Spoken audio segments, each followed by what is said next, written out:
जय श्री कृष्णा, राधे राधे। आज हम भगवान के एक ऐसे भक्त का दर्शन करेंगे जिन्होंने अपने जीवन में सर्वत्र भगवान को ही देखा है। उन्होंने एक ऐसे ऐसे पदों की रचना की जो कि भगवान को अति प्रिय है। इस कलयुग में श्री नामदेव जी महाराज एक ऐसे संत हुए थे जिन्होंने भगवान को सभी जगह देखा था। एक बार मुसलमानों के राजा नामदेव जी की परीक्षा लेने के लिए सिकंदर लोदी ने श्री नामदेव जी को बुलवाया और उनको बुलवाकर कहा कि संत महाराज, सुना है आप बड़े चमत्कारी हो। यह एक गाय मरी हुई है, इस गाय को जिंदा करो। अगर इस गाय को जिंदा नहीं किया तो आपको हम जेल में डाल देंगे। नामदेव जी मुस्कुराए, भगवान का स्मरण किया और एक प्रार्थना का ऐसा भगवान का पद गाया कि उस प्रार्थना से प्रसन्न होकर भगवान ने उस गाय को जीवित कर दिया। गाय तुरंत खड़ी हो गई।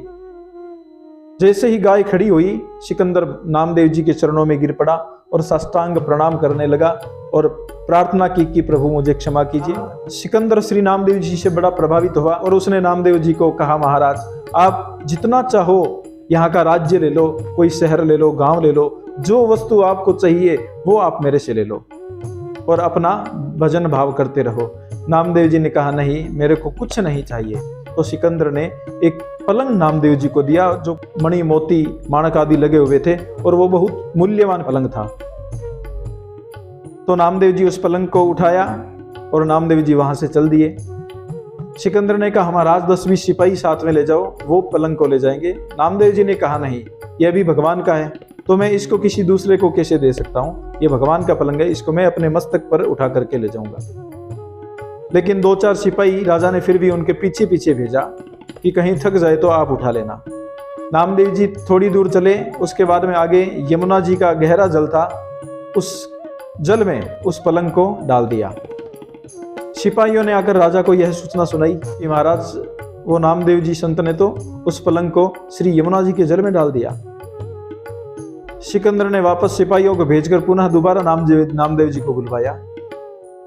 नामदेव जी ने कहा, अब क्यों बुलाया है, अब क्या चाहते हो फिर।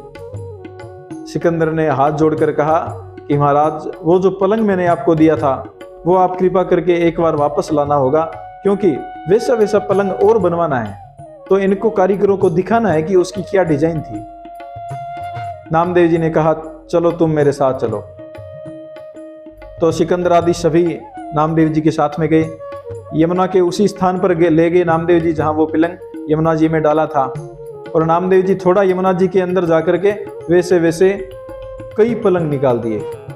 अलग अलग भांति के बने हुए कई सारे पलंग बाहर निकाले और राजा को बोले कि तुम अपना पलंग इसमें से देख लो, तुम्हारा कौन सा पलंग है और वो लेकर के चले जाओ। अब तो सिकंदर बड़ा ही चकित हो गया और नामदेव जी के पुनः चरणों में गिर पड़ा और नामदेव जी से कहा कि मैं आगे से अब ऐसी भूल कभी नहीं करूंगा और मुझको अब आप क्षमा दान दीजिए। नामदेव जी ने कहा, कोई बात नहीं, आगे से मेरे को अपने राज्य में कभी मत बुलाना। सिकंदर ने कहा, नहीं ठीक है महाराज, मैं आपको आगे से कभी नहीं बुलाऊंगा। तो ऐसे नामदेव जी महाराज की दिव्य भगवान की भक्ति और पदों के गान से उनका प्रभाव था। और नामदेव जी के 1-2 वीडियो और बनाऊंगा, अगले वीडियो में आप जरूर देखिएगा न कि नामदेव जी ने पंढरपुर में पंढरीनाथ भगवान का मंदिर कैसे अपनी ओर खींच लिया था। वो आप इसे अगले वीडियो में देखेंगे। जय श्री कृष्णा, जय श्री राधे।